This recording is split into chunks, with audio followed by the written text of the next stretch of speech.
Hey everyone, I'm Liz and I'm a mindset coach. Hope you guys are doing fantastic. This is chapter 13 of Napoleon Hill's Think and Grow Rich, The Brain, a broadcasting and receiving station for thought, the 12th step toward riches. More than 20 years ago, the author, working in conjunction with the late Dr. Alexander Graham Bell and Dr. Elmer R. Gates, observed that every human brain is both a broadcasting and receiving station for the vibration of thought. Through the medium of the ether, in a fashion similar to that employed by the radio broadcasting principle, every human brain is capable of picking up vibrations of thought which are being released by other brains. In connection with the statement in the preceding paragraph, compare and consider the description of the creative imagination as outlined in the chapter on imagination. The creative imagination is the receiving set of the brain, which receives thoughts released by the brains of others. It is the agency of communication between one's conscious or reasoning mind and the four sources from which one may receive thought stimuli.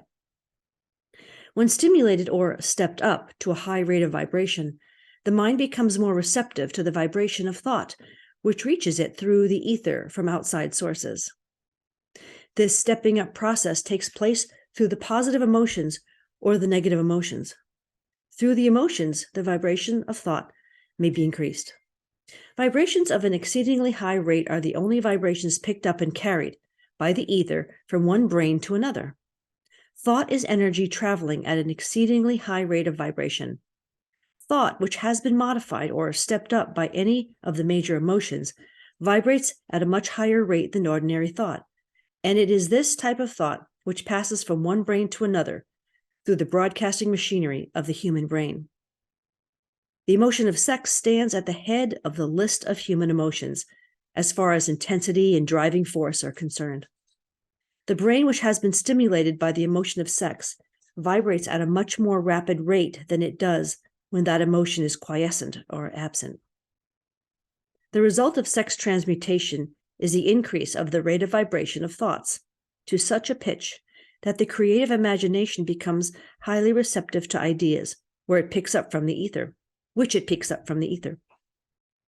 On the other hand, when the brain is vibrating at a rapid rate, it not only attracts thoughts and ideas released by other brains through the medium of the ether, but it gives to one's own thoughts that feeling which is essential before those thoughts will be picked up and acted upon by one's subconscious mind. Thus, you will see that the broadcasting principle is the factor through which you mix feeling or emotion with your thoughts and pass them on to your subconscious mind. The subconscious mind is the sending station of the brain, through which vibrations of thought are broadcast. The creative imagination is the receiving set through which the vibrations of thought are picked up from the ether.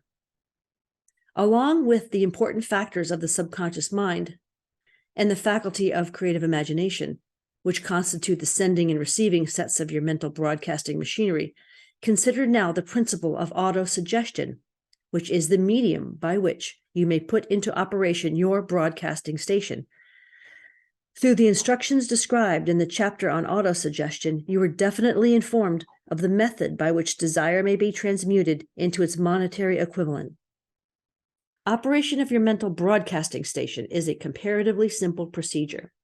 You have but three principles to bear in mind and to apply when you wish to use your broadcasting station, the subconscious mind.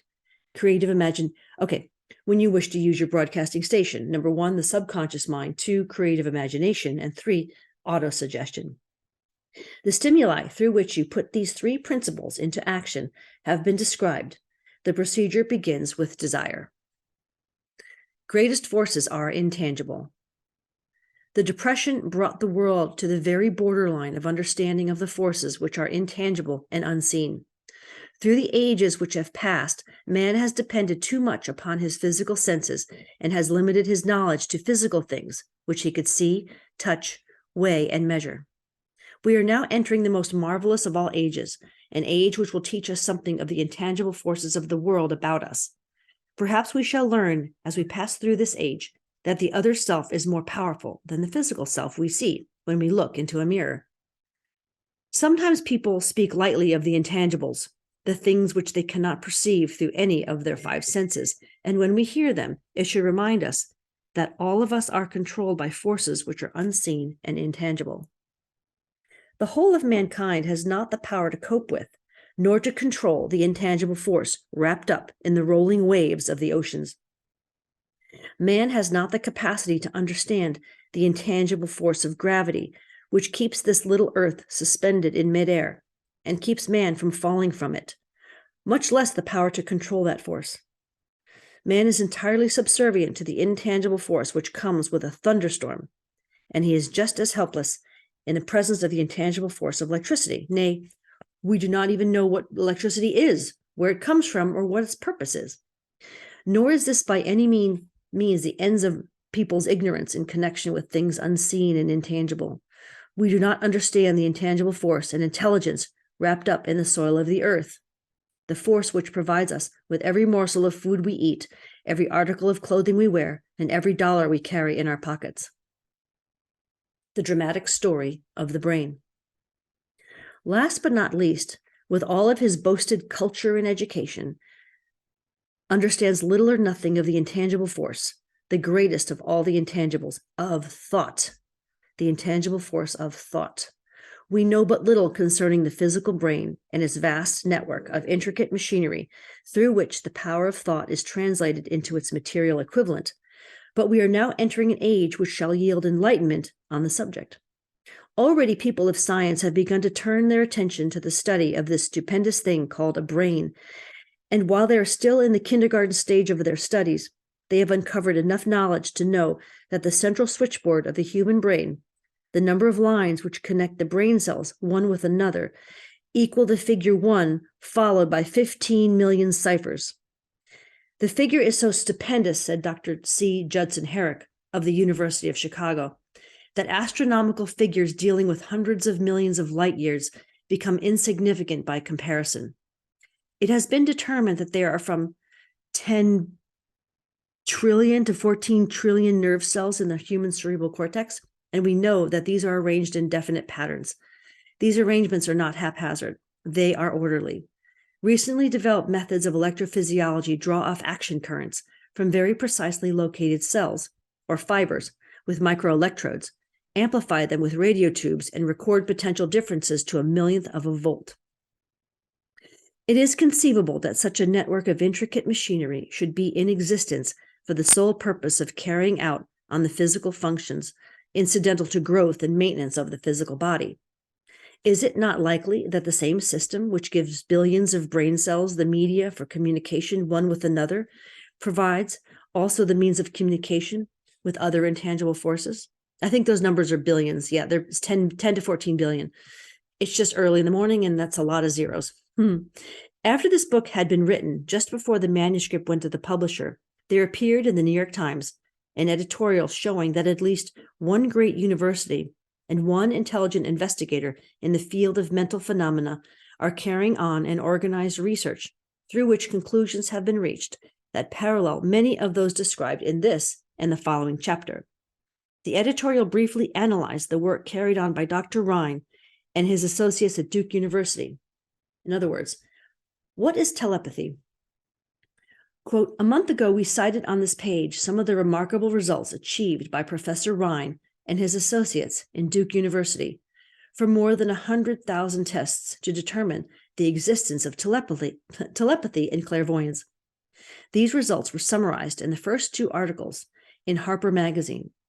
In the second, which has now appeared, the author, E.H. Wright, attempts to summarize what has been learned, or what it seems reasonable to infer, regarding the exact nature of these extrasensory modes of perception. The actual existence of telepathy and clairvoyance now seems to some scientists enormously probable as a result of Dr. Rhine's experiments. Various participants, but it says percipients.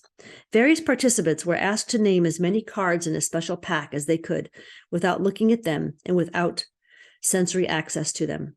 About a score of men and women were discovered who could regularly name so many of the cards correctly that there was not one chance in many a million of their having done their feats by luck or accident. But how did they do them?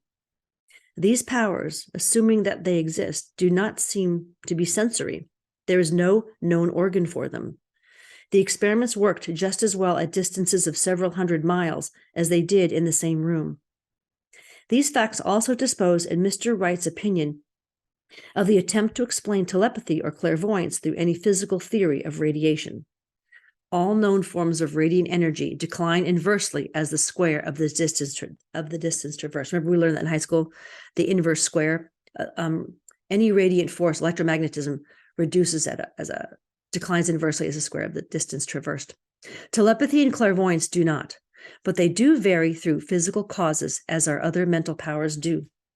Contrary to widespread opinion, they do not improve when the percipient is asleep or half asleep, but on the contrary, when he is most wide awake and alert. Rhine discovered that a narcotic will invariably lower a percipient's score, while a stimulant will always send it higher. The most reliable performer apparently cannot make a good score unless he tries to do his best. One conclusion that Wright draws with some confidence is that telepathy and clairvoyance are really one and the same gift. That is, the faculty that sees a card face down on a table seems to be exactly the same one that reads a thought residing only in another mind. There are several grounds for believing this. So far, for example, the two gifts have been found in every person who enjoys either of them. In every one so far, the two have been of equal vigor, almost exactly. Screens, walls, distances have no effect at all on either. Wright advances from this conclusion to express that what he puts forward as no more than mere hunch, that other extrasensory experiences, prophetic dreams, premonitions of disaster, and the like, may also prove to be part of the same faculty. Duh. The reader is not asked to accept any of these conclusions unless he finds it necessary, but the evidence that Rhine has piled up must remain impressive. Unquote. In view of Dr. Rhine's announcement in connection with the conditions under which the mind responds to what he terms extrasensory modes of perception, I now feel privileged to add on to his testimony by stating that my associates and I have discovered what we believe to be the ideal conditions under which the mind can be stimulated so that the sixth sense described in the next chapter can be made to function in a practical way. The conditions to which I refer consist of a close working alliance between myself and two members of my staff. Through experimentation and practice, we have discovered how to stimulate our minds by applying the principle used in connection with the invisible counselors described in the next chapter, so that we can, by a process of blending our three minds into one, find the solution to a great variety of personal problems which are submitted by my clients. The procedure is very simple. We sit down at a conference table, clearly state the nature of the problem we have under consideration, then begin discussing it. Each contributes whatever thoughts that may occur. The strange thing about this method of mind stimulation is that it places each participant in communication with unknown sources of knowledge, definitely outside his own experience. If you understand the principle described in the chapter on the mastermind, you of course recognize the roundtable procedure here described as being a regular application of the mastermind. This method of mind stimulation through harmonious discussion of definite subjects between three people illustrates the simplest and most practical use of the mastermind.